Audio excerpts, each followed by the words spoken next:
Dans ce chapitre, nous allons apprendre à reconnaître et nommer différentes anomalies de la peau. Pour chacune, il faudra être capable de préciser les signes, les localisations ainsi que les causes. Et enfin, il faudra préciser la posture de l'esthéticienne face à chacune de ces anomalies. Une macule est une tache aplatie ou surélevée d'une couleur différente de la peau qui l'entoure. Les macules peuvent être des achromies ou des hypochromies. Il s'agit de taches blanches dues à la perte de mélanine. Les macules peuvent être des hyperchromies. Il s'agit de taches brunes dues à l'abondance de mélanine. Les macules peuvent également être des érythèmes. Il s'agit alors de taches rouges dues à un excès de sang. L'intertrigo. L'intertrigo se localise au niveau des plis cutanés. Il s'agit de lésions érythémateuses suintantes. L'intertrigo est une infection de la peau due à la présence de champignons, comme par exemple une levure Candida albicans ou des dermatophytes. Une hygiène défectueuse de la chaleur, de l'humidité ou une hyperhidrose sont des facteurs aggravants pour un intertrigo. Attention, il s'agit d'une infection contagieuse de la famille des mycoses. L'érythrose. L'érythrose est une anomalie du visage et du décolleté. Il s'agit d'une rougeur passagère ou érythème due souvent à une émotion ou un changement de température. L'érythrose est due à une modification momentanée de la circulation sanguine cutanée. Une consommation d'alcool, de plats épicés et de café, ou encore une exposition au soleil ou à la chaleur, sont les facteurs aggravants d'une érythrose. Dans le cas de l'érythrose, il n'y a pas de conduite particulière à tenir par l'esthéticienne. La couperose. La couperose est une anomalie du visage se situant habituellement au niveau des joues et du menton. La couperose se caractérise par la présence de fins traits rouges nommés télangiectasies placés sur un érythème. La couperose est une anomalie due aux capillaires sanguins cutanés.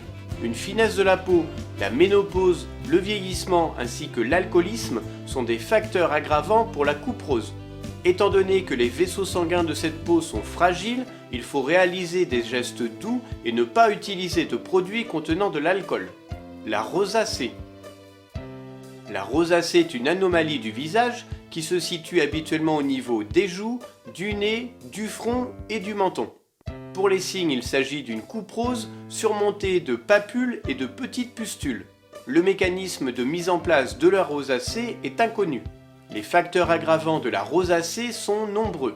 Il s'agit entre autres de la ménopause, du stress et de la chaleur.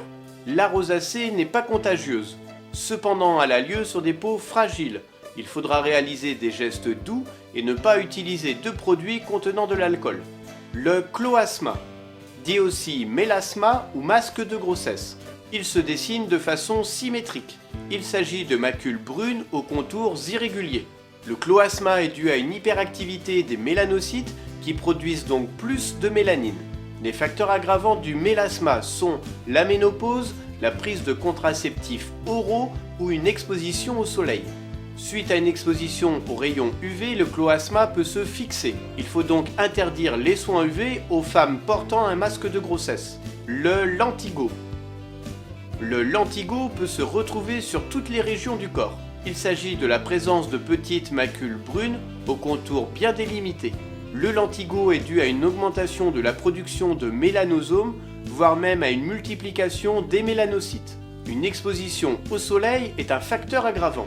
Une exposition aux rayons UV augmentant le lentigo, les soins UV sont à éviter pour les personnes qui y sont sujettes.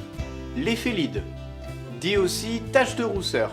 Les phélides concernent essentiellement le visage et les parties découvertes du corps. Il s'agit de petites macules de couleur brune ocre.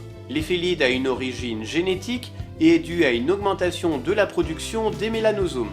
Une exposition au soleil est un facteur aggravant de l'éphélyde. Une exposition aux UV augmentant l'éphélyde, les soins UV sont à éviter pour les personnes qui y sont sujettes. Le vitiligo. Le vitiligo peut se retrouver sur toutes les régions du corps.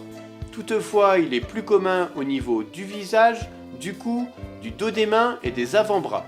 Il s'agit de macules blanches aux contours irréguliers. Le vitiligo est dû à une disparition des mélanocytes. Le stress est un facteur aggravant du vitiligo.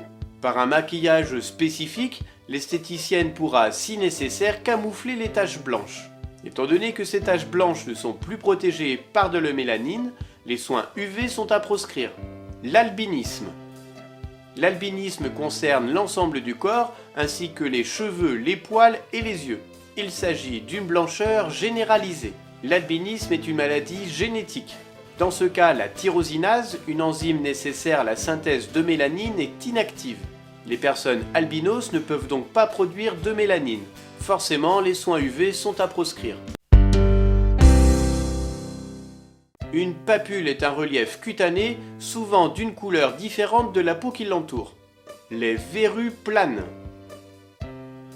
Les verrues planes peuvent être présentes sur différentes régions du corps.